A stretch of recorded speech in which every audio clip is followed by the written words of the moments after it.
په ټوله نړۍ کې د کورونا وایروس د خپرېدو له امله انسانان له سختو ستونزو سره مخ شوي. تجارت، پانګونه، ورځنۍ راکړه ورکړه له سترو اقتصادي ستونزو سره مل شوي چې ډېری غریب خلک یې شدیدو مرستو ته اړ کړي دي. د هیواد په کچه یو شمېر خیریه بنسټونه د غریبو او بېوزلو خلکو لاسنیوی جاري ساتلی. په خوست کې د درملو د اتحادیې له لوري د 1 غریبو کورنیو سره د خوراکي او غیر خوراکي توکو مرسته وشوه.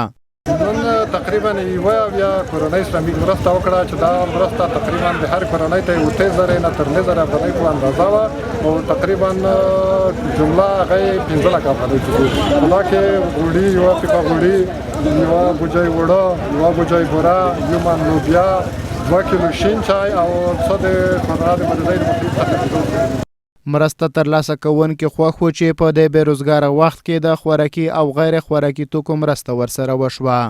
لکه چې څرې چې خپلو بچیانو ته نظر کړي، د غارې د ټولو ته نظر وکړي، الله تعالی بیا عادل وي، دا دنیا ښکلې کړي. نور په صدقه کې خو الله تعالی ډېر برکات چولی ده. ډېر مرسته خوښ یم لکه مکې ته چې به ولم چکر ورسره کور کې مې یوه توله د لاس کېږي ضروري وه، هر څه خلوص وه چې 2 وختو به کور کې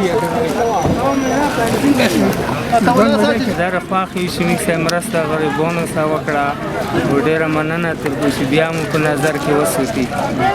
که څه هم خیریه بنسټونه لاس په کار شوي او تر خپله وسې پورې د غریبو لاسنیوی جاري ساتلی، خو ولسونه له حکومت هم غواړي چې د ښارونو د قرنطین په دې وختونو کې دی په حکومتي کچه هم د بېوزلو او بې سرپرسته کورنیو لاسنیوی وکړي.